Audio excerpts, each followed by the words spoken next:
Oh, hell, Internet. Something a bit different here. I had a chat with Dave Farina of Professor Dave Explains, and we talked about narratives in the political space and especially how they affect science. Obviously, this is coming in some of the context of my videos about Hannah Arendt, and I try not to ramble too much on that, although this is my first ever interview, and I definitely didn't nail the delivery, so be prepared for a little bit of rambling, a little bit of losing the place, and there are a few things I forgot. So, supportive comments down below, please. But nonetheless, I think this was an interesting conversation that I had with Professor Dave. I'm just a touch under the weather, so I'm gonna be a little coughing and stuff, but it should be fine. No worries. And yeah, welcome, Dave Farina. Thanks for your time today. Howdy, yeah. Thanks for having me. Yeah, so I generally do philosophically minded political essays on YouTube. And so when I reached out to you, I led with the tagline, "Science is a mythology," which I kind of imagined a kind of bull-like snort of anger coming from your neck. I did sort of emphasize that I had my tongue in cheek, and there's kind of a metaphorical aspect to that. But yeah, just before getting into that, mostly, I just a couple of things to mention. I do appreciate your work on YouTube. I generally only watch the ones I'm directly interested in, and that's the foundation of philosophy. But I do, and this will be relevant later, I do still watch the debunking videos, which, and as you've alluded to recently, tend to kind of do well and get an audience. So I do want to put that out there because, like I say, it will be relevant. The second sort of intro thing is I've obviously done some videos on Hannah Arendt's Between Past and Future. It's something I've done quite a lot of time in, but I'm not invested in it, and I know I'm just a guy with one book written by one person in the past. So I'm not sort of coming at this from a sort of high-minded, grandiose perspective, I hope, anyway, but still. But just so to get into it first, to sort of introduce the topic, you're a champion of science, but it's probably fair to describe you as a materialist to some extent. But just how hard a materialist are you in sort of philosophical terms? Pretty hard, I think. To me, it's just the tidiest worldview is to just believe that there is nothing but the physical realm. Right. So. Pretty hard. And what about free will? Where does free will come into that, or does it? Free will is tricky. People have asked me that. I don't really know. I mean, luckily with the quantum revolution, we no longer have to subscribe to a rigid determinism. So I feel like there's some kind of room. That combined with the fact that we don't have a complete understanding of consciousness yet. Right. There's like a little bit of wiggle room there. Yeah. But I don't really know, and I don't lean too hard either way. Right. And there's only so much we can know. Yeah. From fairly early age, I mean, I now live in Asia, but even when I was living in the UK originally, I always leaned more towards Taoism as a kind of philosophical framework which touches on religion. Do any of them, the major world sort of thought systems and the religious ones in particular, do any of them have anything to say to you in the way that you approach life, or do you just kind of keep all of that totally out of it? No, nothing whatsoever. I think the closest would be kind of a Buddhism or Taoism, as you say, which I regard as more of a philosophy. I think the only thing Buddhism, the Buddhists, I think, had it right when they say that expectation is the root of all suffering. Right. I think that's very wise, and I try to keep that in mind as I move through life. But other than that, no. And certainly in terms of the raw spirituality and the mythology of the major religions, that has no wisdom for me. Right. And so do you identify with the term the meaning gap that's come up sort of recently, and particularly in the modern world? Do you know what that refers to? I do not. Sorry, it's I think it was John Vervaeke, and it's this idea of people in the modern world especially don't particularly know where to go for wisdom or a larger direction or meaning generally. And I think this is something that came up in between, or comes up in between past and future as well. But I mean, do you see that the meaning gap, the lack of meaning, maybe not in your own personal life, but in the world more broadly, or in people? And do you feel qualified to judge other people on that regard, I suppose? I think that may be true, and it certainly would explain the rise of the internet guru thinly disguised demagogue, your Jordan Petersons and your figures like that, sort of Mm. usurping the attention of large swaths of mainly confused young men, but just generally having an impact culturally in a way that probably, I mean, well, certainly would have happened before the advent of the internet. So maybe a lot of people being disenfranchised by religion and kind of having nothing to fill that void. I think there's probably some truth to that. Right. Okay. So, like I said, I led with science is a mythology when I first contacted you, and do you have a blind reaction to that before I expand, or I mean, obviously it's somewhat provocative, I think, but Yeah. I mean, my blind reaction is that that's obviously dead wrong and that science is completely antithetical to yeah, mythology. yeah, But obviously, you're joking or something. So yeah, go yeah. ahead and tell me what you mean. Oh, exactly. Okay. So yeah, I mean, taking it in the context of Hannah Arendt and many other people as well have talked in the sense that it's about narratives. When we establish meaning, or one of the paths to meaning will eventually be through narratives. And so, in order for any sort of system to have meaning, there will need to be some kind of narrative behind it, and we'll come back into that. I think I certainly, and I believe it's fair to say of Arendt to take what the unreasonable effectiveness of math in the natural sciences, that term, as being like a hard piece of data. It's like, well, clearly it works. Clearly that's a thing that works, and the system is the secret source, the scientific method and all of that. On the other hand, it does seem like, especially again in the modern age, there's an inscrutability to the processes of science, and this might be something that you've tackled before, and things can really sound like. I mean, just as an example, the 5 sigma standard for data accuracy, it sounds like some weird kind of arcane knowledge. It's not. It has a perfectly reasonable definition, but especially as everything gets far too complicated for one person to really comprehend, a narrative needs to kind of come through, and I think that might be what science as a mythology might be intended to be. I don't know. Do you want to react to that? Sure. I mean, I think the thing is that you can forge a narrative out of almost anything. I Mhm. mean, even when we learn science and when you learn chemistry in 10th grade, you learn the evolution of the atomic theory in a way that could be conveyed as a narrative, right? Dalton figured this out, and then J.J. Thomson figured this out, and we refined that, and then Rutherford figured this out, and then Bohr figured this out, and then Schrodinger figured this out, and so it's like a story, and I think it's compelling when taught that way. So they are all this. You do have each individual datum, and you can view it as raw data, or you can make a story out of it. But yeah, I think stories are good, so why not use them?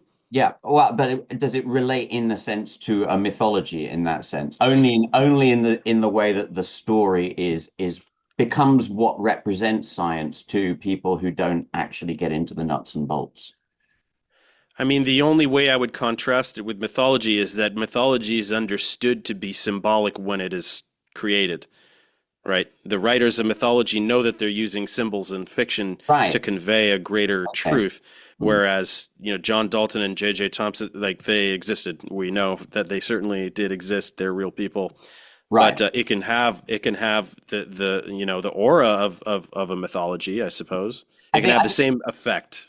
Yeah, yeah, and I think that's well, as far as I would want to go with it, certainly. Sure. Although I think there might be a need, perhaps, and especially if we've learned anything from the past week, it's that certain narratives can take powerful hold, regardless of whether or not Sure. they're true. Yes, they can. So yeah, whether or not science, the narrative of, like you just laid it out, like I said, like you said, it is a compelling story, the Yeah. discovery of science, but not everyone sort of takes it on that way. Hmm.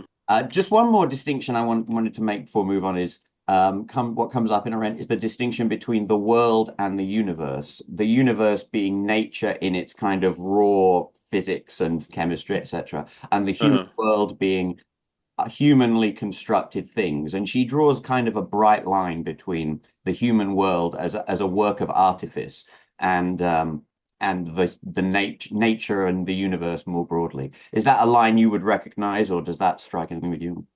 Sure. I mean, as a reductionist, everything breaks down to the thing below it. So, I mean, even sociology and economics and things, if you break it down step by step, you're going to get down to physics and then eventually logic. But practically speaking, I think it's fair to look at something like sociology or economics in a little bit of a different way from, say, theoretical physics, right? I mean, they're definitely different academic fields for good reason. So. Right. Yeah. Yeah. And then, well, and there's a gray area somewhere where we started to build things, but maybe we'll come back to that. Sorry. Yeah, somewhere around biology. Yeah. Yeah. Yeah. Yeah. So just get a quick answer on something you've probably answered before, but what is your boilerplate response when it comes to what is science? When someone says, but what is science, though, in that really annoying way, what do you generally Science is the way in which we gather information about the physical world. It is the empirical manner in which we figure out how things work, gather data. But it also, I think it's fair to also regard it as a body of knowledge, right? You could open up a science textbook and say there's science in here, right? That which has been gathered and that which we can learn and come to know about the universe based on the fruits of the labor of those who came before us. So I would call it a method as well as a body of knowledge. I would say it's both of those things. Okay. So yeah, science as a process or as a verb and a noun, essentially. Yes. Yeah. And now you didn't use the word process, but I'm just going to sort of tie because method, process kind of sort of come close Sure. to these. And process is something that very quickly, I promise I won't, but in one of the essays in Between Past and Future, we go from an ancient concept of history where the nature is immortal and we are mortal. Then we go in Christian terms to we become the immortals, the immortal soul, and nature just passes away. And then into the modern world where both of those things now, according to science, seem kind of ridiculous. It's not like we are mortals necessary and nature goes on forever. It might end. But equally, we're obviously not creatures of soul according to science.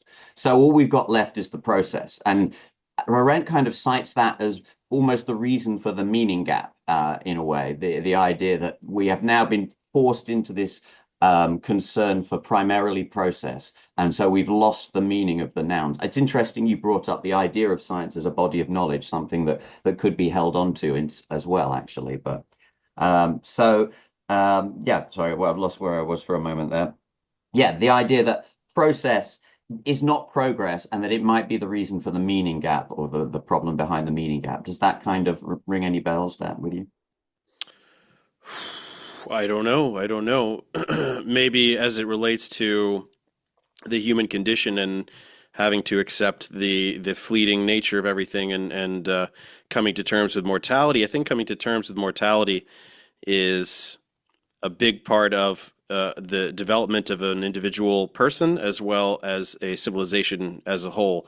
And I think that a lot of individuals have been able to be brave enough to do that, but I think that humans as a whole haven't gotten there because I think that the vast majority of humans don't accept that and believe that they will live eternally through their various deities and such. And I think that's actually probably one of the most important distinctions between the ways that humans can think, probably accepting mortality and denying mortality.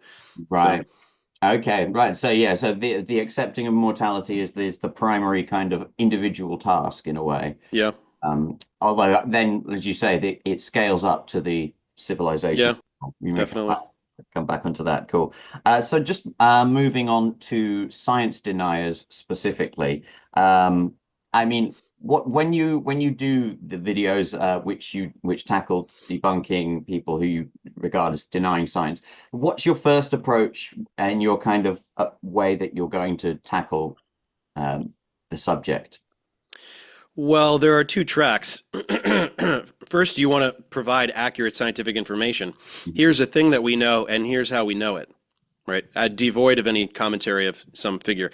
But then it's also very important to take those bad faith actors who distort what we know scientifically, lie about it, and specifically deconstruct their rhetoric, right?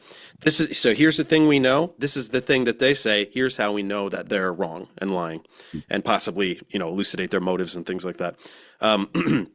So it's a two-tiered approach always, I think. Right.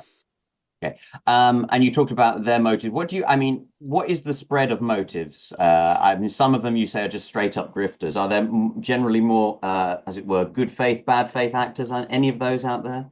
Well, I mean, no, I mean, they're all bad faith actors in one way or another. Most of them are just making money.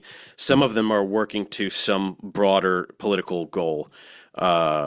So power would be, but money is power. So, and then there are people who I think get swept up and are sort of copycat grifters. They get entranced by some narrative and then find themselves in servitude of that narrative, but are a bit more innocent in that regard. It's an ideological thing. They think that they're serving this nugget of truth when they've just been bamboozled.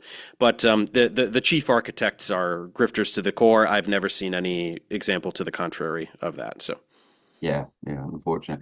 So you don't consider your work to be kind of outreach, or the debunking work? It's not sort of outreach at that point. You're just pretty much. Well, I mean, look, the people that are the absolute deepest in something are not reachable. There's no amount of factual information or language or they cannot be persuaded. Right? There's a mental block there. I'm not going to reach them. So I'm going to put all this information out and I'm going to make it as easily digestible as possible. Some of them that are a little bit more shallowly into it might, get their head jogged a little bit. People who are on the fence and sort of looking at all the information they can find, I'll definitely get some of those. And then the rest, the rational people, can I pride myself, I think, in having an ability to offer this information in a very compartmentalized, succinct, clear, digestible way, so they can take the information that I provide, the explanations that I provide, and they can disseminate them in their own personal circles. Maybe they'll have more success with somebody that's immediately around them. I'm just some guy on the internet, right? So, but you can't go into it thinking the number one diehard fan of this grifter, I got to get that. It's not going to happen. It will not. Right. So you chip away at it, right? If I can get a few percent here and I can spread this message over there, it's going to have a quantifiable impact. It's just not going to be total. You can't expect it to be. So and when you use the mental block, that point, the point at which somebody has that block, is that, and I'm kind of pulling definitions out of what you say, but do correct me if I'm wrong. Is that where you would go from calling them just somebody looking around to being an active science denier, somebody who actively denies? Sure. I mean, that's just a surface level description of them. They are denying a certain aspect of science, but it goes a lot deeper than that, because whatever has caused them to deny that science, they've turned that into part of their identity. And so when you try to destroy someone's identity, they will react violently, as though you're trying to murder them. It's almost the same reaction. Yeah. So there's, unfortunately, they either have to go through some personal growth with themselves and come to terms with factual information out of their own accord. And so when they're ready, it is there for them. But in the moment, it's just it's not going to happen. So yeah, you're not going to get somebody. You can't bunt them out in that moment. Yeah. Okay. So I'm going to just before we do, there's the person who doesn't trust the process of science, who we just talked about. The person who generally is looking around and you would regard as good faith in general, but maybe just doesn't know enough. Do they need to have, and I'm playing a little bit with words, do they need to have a certain amount of faith in science in order to just kind of go with some of the things they're being told? Even like you say, that the information is there for them to look at, but realistically, most people are not going to, trawl through any number of science books. They'll get at best a surface level reading. So is there some level of quote unquote faith required there? And I use that word kind of. Sure. I mean, You're not totally wrong. I mean, the good news is that I think a surface level understanding of most subjects is enough to reject at least 90% of the people that are grifting out there, Mm. because most attempts are just so unsophisticated and so infantile that high school level knowledge can will be enough, you know. But then it gets a little trickier, and you do end up finding yourself just searching for figures that you can trust, and that kind of implicit trust is a form of faith. I think that's accurate in Mm. delineating it that way. But yeah, I forgot the first part of the question, but yeah, Okay. that's totally accurate. Yeah, and that leads us into the kind of social media landscape as well, of course. Yeah. Yeah, Uh, because I mean, oh, I remember the first part of it. It just the point of it is that, and I frequently say this in my talks, just the unfortunate situation that we are in, due to the unbelievable progress that occurred in the 20th century in every single area of science. There's just way too much science. Scientists themselves are experts in a tiny sliver of a subfield of an individual field of science. They can't even get their heads completely around the neighboring subfield, right? It's everybody is severely limited in their capacity to understand as much as they can out of the entirety of scientific knowledge. So everybody is trusting to some degree. There's no doubt about it. So right. Yeah. Well, actually, well, okay. Let me skip over one to come back to that. So, well, that kind of brings up what I think, and so I like I say, I lean Taoist, but when I'm pressed on metaphysical things, I describe myself as agnostic, which is sort of my own little perversion of agnostic, as in it's just we cannot know certain things. There may be any number of things that are true, but that we cannot know them for whatever reason. I mean, it's not particularly satisfying, and you can't really go anywhere with it.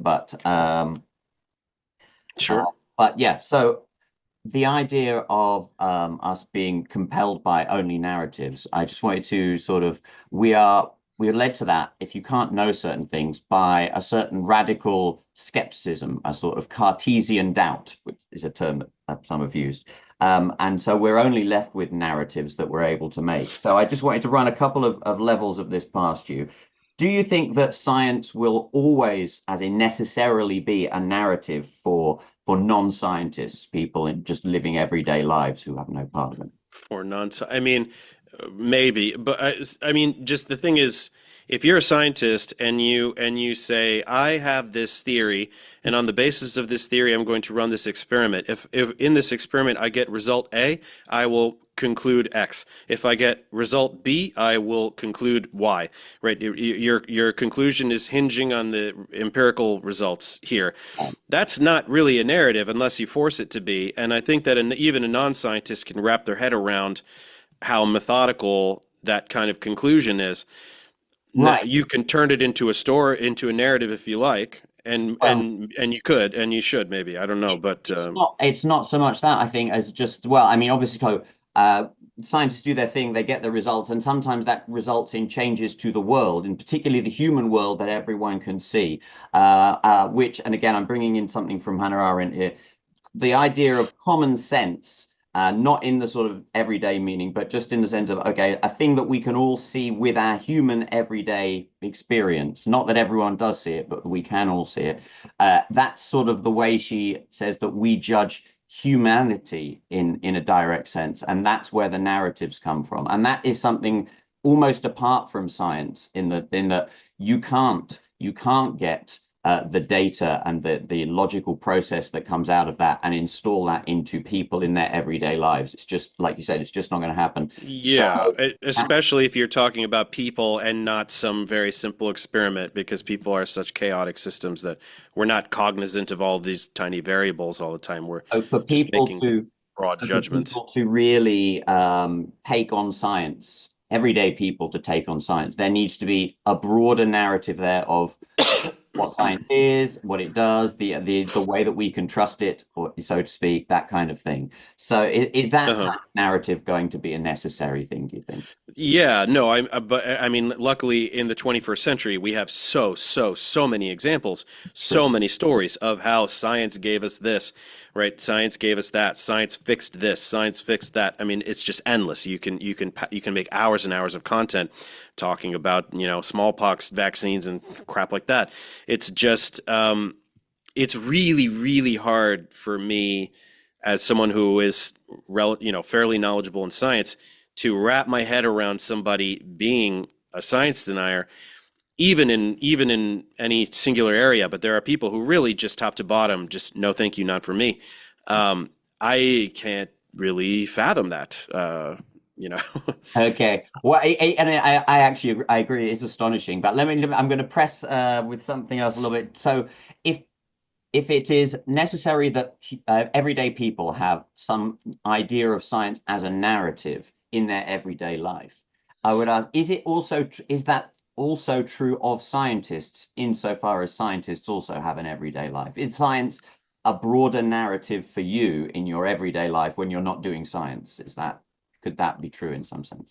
I think so. I mean, scientists are all people ultimately, and we all have the same concerns, whether we have a particular profession or not. Some people go into the lab and do science, even if they do, they still have to pay taxes, and if they have kids and stuff like that. Um, I think scientists have a more pristine, or at least a more accurate version of the narrative of the scientific endeavor, one that's more aligned with what actually has been occurring over the past few centuries than your average layperson. But sure, I think the narrative of the scientific endeavor as a quest for knowledge, right? I mean, it's very compelling.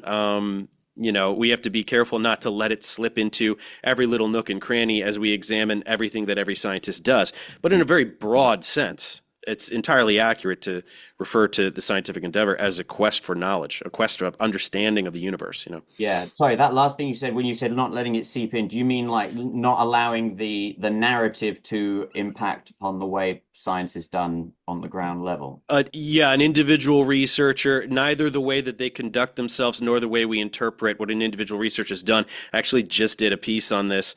It was for the stuff I did with Sabina Hassenfelder, and science is dying, science is failing, blah, blah, blah. Just complete bullshit. I actually read a couple of papers, and one in the scientific literature, there's people discussing, all of this and talking about these common narratives that may not be conducive to helping the public understand science. One of them is the quest narrative, all right, and trying to be careful about not framing every aspect of the scientific endeavor that way, down to the minutia, right? Some of us are just going in and doing what needs to be done. It doesn't always have to be framed as this noble quest, but broadly speaking, I think it's entirely accurate, and the narrative that most people can and should latch on to. Mm-hmm. Good. Okay. And so interesting that the quest is not something that's regarded as useful in getting that word out. Yeah. Okay. Last one then, and this is where I'm again pushing a little bit further. So if it is always a narrative, even sometimes for scientists in their everyday life, if there is a certain level of, well, there's a point at which we cannot know, is there always going to be a narrative, even for scientists in their scientific life, in the sense that if there are questions we cannot answer, or as Arendt would say sometimes, that the data we get is not actually based on sense anymore. We just get it from like a readout on a computer, maybe even just a list of numbers. So we're not perceiving the world. Now, don't get me wrong, the repeatability, the process, all of that, but if we literally don't have any common sense understanding of what science is and what it does, and maybe even can't think in the ways that it works, is there going to be a narrative necessary within science at that point? I mean, I think what you're saying has some, maybe for a theoretical physicist, where you're examining the universe on such a fundamental level that you're rubbing up on philosophy. Right. Sure, I would buy what you're selling here for a theoretical physicist, but how does this apply to like an ecologist or a microbiologist? They don't have to think that way. They're not thinking, is the universe a simulation? Is there a deity? They're just thinking, how does this bug affect the tree? And it's like, It's Well, all right there. that's an interesting. That's a case in which much of the data is still sense-based, I suppose, and maybe Sure. that's the distinction to draw there. And yeah, of course, Yeah. yeah, it Yeah. doesn't. But insofar as you do have data that's not sense-based, maybe there is a sense of like, well, I have to kind of work something out for what I. Yeah. If you're doing pure math and it's all just up here, Mm. yeah, there's a lot of room to, yeah, it's Yeah. a little bit different. Yeah. And I guess this is maybe the space out of which these kind of science denying narratives can emerge as well. It's unfortunately, as much as it's always there, it's the dangerous space. Yeah, and it's something that I've actually been talking about a lot recently in dealing with Sabina Hassenfelder, Eric Weinstein, these kinds of people. You know, taking this narrative of physics is broken just because of some stagnation in like hard theoretical physics, broadening that to physics is dying, and then broadening that into science is dying in general. Mhm. It's shocking how common this narrative is and how the public latches onto it to then distrust information regarding epidemiology or you know immunology or just completely unrelated fields and then deny the fruits of those fields. The infection, yeah, the spreading from like you say, the maybe some of those original more metaphysical regions of science where there is stagnation out into more broad things. Yeah. Yeah. Well, yeah, I do want to come back quickly to the social media aspect. So as it happens, we have interacted directly once before over a comment, and I was talking. There was, I think it was one of the debunking videos, bald, egg-headed guy. It's a long time ago, and it was basically about tone, and that's what I'm going to bring up. And I'm sure this is something you've tackled before, but it's what I call the Tyson Dawkins sort of effect. I don't know if you've ever seen that clip of Neil deGrasse Tyson talking to Richard Dawkins about the way he sometimes his tone on occasions. Have you ever seen that clip? I don't know. I may have, but I'm not recalling it. I would imagine that Tyson was insinuating that Dawkins is a little bit stuffy and has a superiority complex or something like that. Also, his bluntness as well, and I mean, you Yeah. brought up bluntness in the Sabina Hossenfelder video recently, and how you Yeah. sometimes make use of it. And on that occasion, I think me and another commenter were saying something like, "Do you have to be so blunt?" And you're, of course, yeah. I think the end of it, obviously, if I'm remembering correctly, you said something about people needing to have um, intellectual honesty in order to be able to accept the things that you're saying. Mhm. And again, I can't disagree. On the other hand, I don't think we can rely on people's intellectual honesty at the time, No. as well as at the time. And I don't know if you can come any further on that in. Oh God, Yeah, but let's be clear. Ultimately, it's a stylistic choice here. Like I'm not saying this is how you do it. I'm saying this is how I do it. I don't think I can do it any other way. I can't mince words. I can't. It's just not my personality. And I go and I speak to you know science undergrads and grad students to encourage them to enter science communication as a career. And I'm very clear in saying, look, there's a lot of ways to do this, and we need all the ways. We Yeah. need people communicating science with every style, with every tone, in every language, to every demographic, on every platform. Right? We need all the ways of doing this. So I have my way. It's not the right way. It's my way. And I know science communicators who are the polar opposite of me tonally. Obviously, the goal is still to convey accurate information and to persuade, but their tone is dramatically different, and I regard them as highly effective in a certain way. There are pros and cons of any approach. Mine, the pro, is that you're not going to misunderstand what I'm saying. It's very clear. I'm driving it home with the utmost clarity. This is what it is. Don't like it, deal with it. The con is that I'm going to piss some people off and maybe push a few people farther down the pipeline just because their defense mechanism will be to go, oh, this arrogant guy thinks he knows everything, blah, right? But then you go to the flip side, and there are people who are you know, very, very agreeable, and so much so that the charlatans that we're trying to expose will even agree to debate them live. Most people don't want to debate me because they know what's going to happen, but these more agreeable folks, the charlatans will agree to debate them, and then they'll get along, and then you'll go to the comment section, and this is what you'll see. Wow, what an incredible conversation. It was so respectful. It was really a lesson in how to disagree amicably. Ultimately, it didn't change my mind about anything, and I'm going to continue believing what I'm believing. But what an incredible example of how we can get along, right? So that's the con. The pro is that you have a little bit more a chance of getting under someone's radar because you're, hey, buddy, I'm just a nice guy. But the con is that you're ultimately you're lending a little bit of exaggerated credence to the person that you're talking with by pretending that it's something that can be debated when it just isn't. So, pros and cons. Yeah, yeah, and do you think that there might be some though people who leave that kind of comment you're talking about that what a great debate and things like that? Are those not the sort of people who, while they won't have been moved in the moment, they might that might seeing that debate will be one nudge along the line. It's not necessarily a con Sure, wholly, perhaps, but they might come. They might come back to what I did later too, when they're yeah, mature enough to accept the facts. but So, it could go either way. yep. Cool. Okay, so there's so coming back to the thread between science and mythological structures, we say, there's a problem that we seem to be having that seems to speak to a possible link between them in some regard as well. And that is that it seems like the problems that people are having with properly done science today is made worse because of the prior sort of legitimate concerns we had with the previous theories of everything, like religion and things like that. The idea that, well, our previous big hope for salvation and understanding the world didn't pan out. So we got this sort of natural skepticism towards the next one, combined with the genuine skepticism of the whole scientific emergence as well. So That's very confusing to me. You think that because of the failure of religion that people will be skeptical towards science? You'd I, think that you would embrace the polar opposite of religion well, if you no, didn't like it. I guess it's in the context of a broader narrative.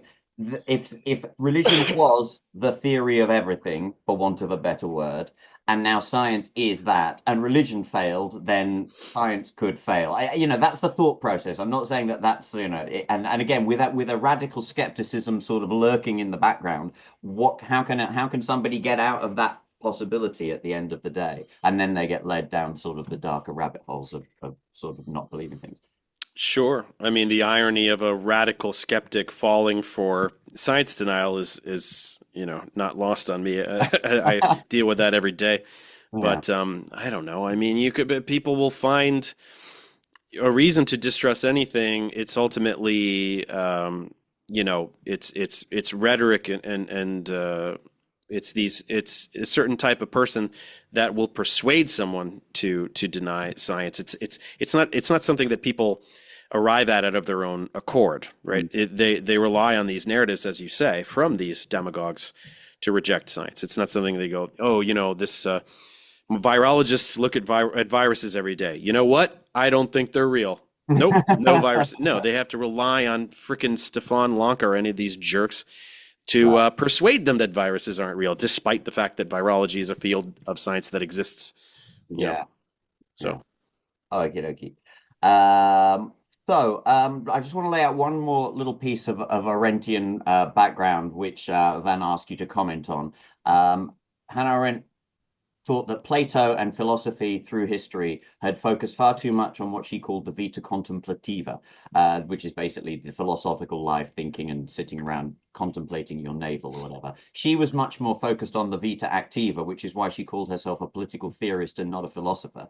The vita activa has three levels. The bottom level is labor, where you sustain the biological process. You basically just do what you need to do to go on living.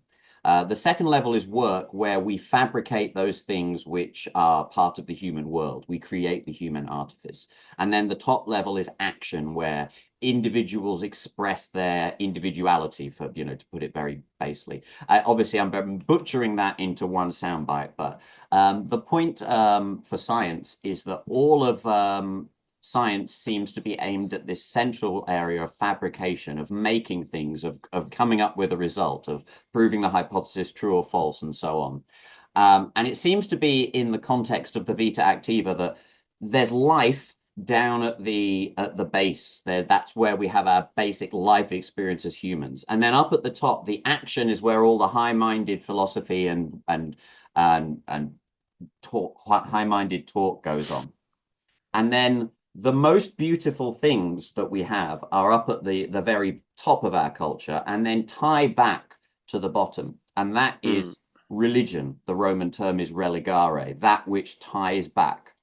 Okay, sorry, I'm Interesting. landing. I did not know that etymology. Yeah. Well, yeah, that as well. I mean, don't take me as a sort of authority in any sense on any of this. But to land the plane on that. So science takes place in this region where all of our ideas come up towards action. We fabricate it, we control it, we impose our patterns on it. We always do violence to the raw materials in the process of fabrication. That which ties back, to go to the Taoist angle, is more of a surrender. And this is where religion as an entity becomes kind of apparent in the model. It's something that where you can tie these high-minded ideas of action and culture back to the life process of humanity and just experiencing being human without having to go through the process of fabricating or controlling anything. You just surrender to it and it happens.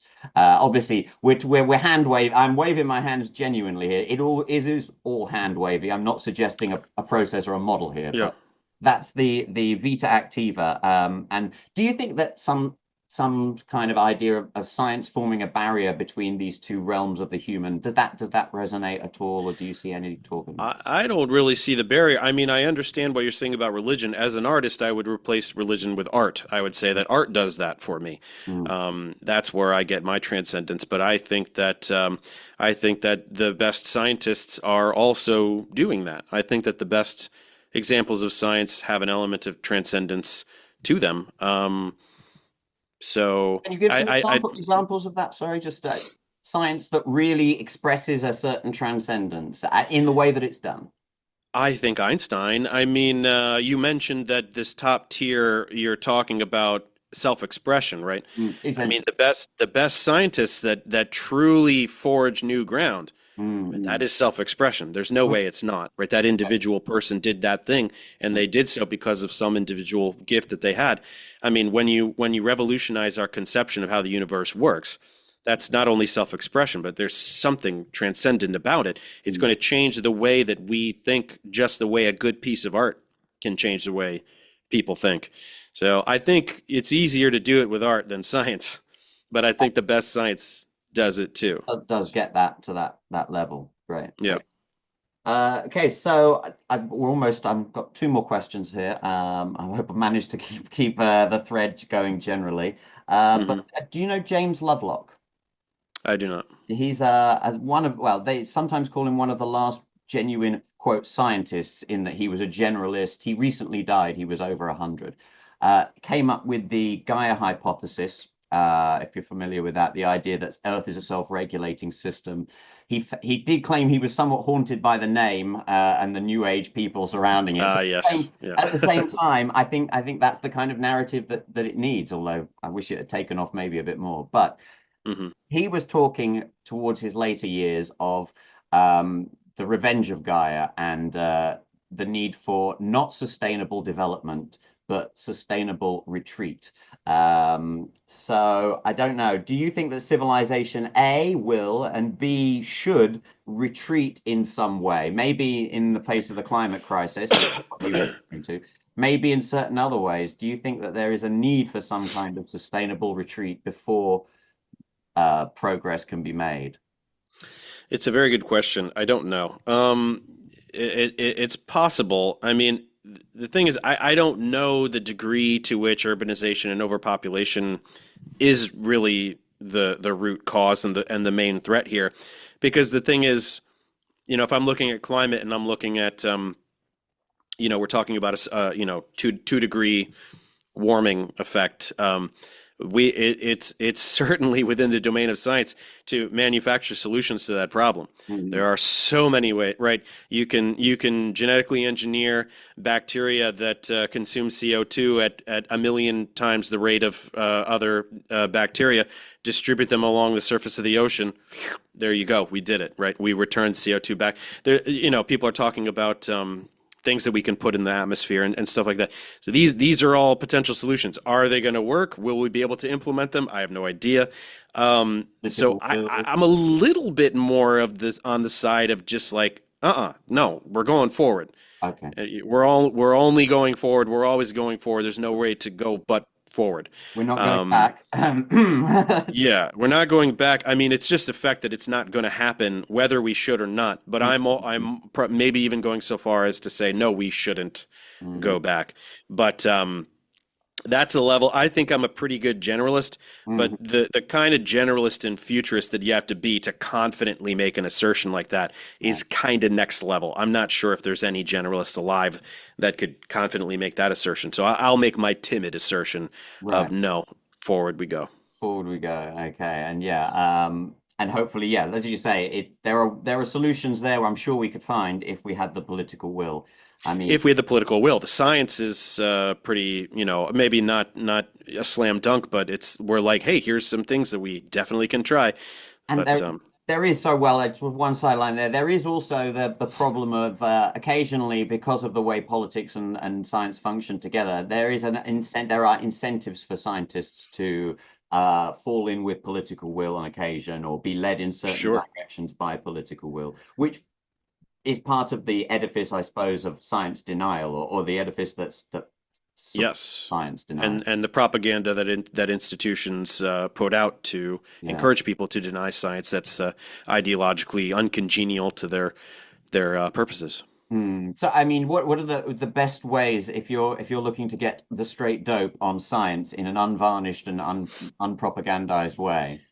I mean, it's really not that complicated. Like what you learn in a geology 101, in a biology 101, in a physics 101, like all what you learn in college, that's it. You know what I mean? Like most of my content, my academic tutorials are summarizing what's learned in first, second year undergrad for all of these different subjects.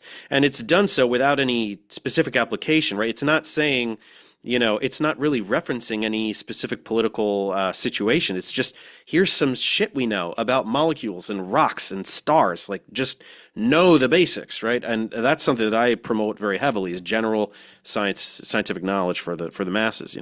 And when it comes to the advancement of science, because that's what, again, coming back to common sense, that's the idea of what we can really see. What humans living in a human world can see is the advancements of science, the big new things, ChatGPT, or the big new technology which suddenly everyone is talking about.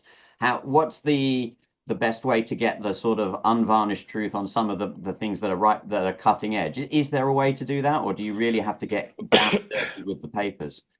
Much trickier, much better question, much trickier question to answer. I still will hold to the idea that getting that basic knowledge is going to prime you to better discern who to trust. Okay. But ultimately, you're probably going to be trusting somebody, especially when it comes to brand new technology. Unless you're the person who developed it or directly interfaces with it, when Bitcoin comes out or any of this stuff, none of us are, it's definitely this or it's definitely that. We're all just waiting with bated breath to see what happens. But generalized knowledge is going to go a long way, right? There's so much stuff that comes out, and this is what I do for a living.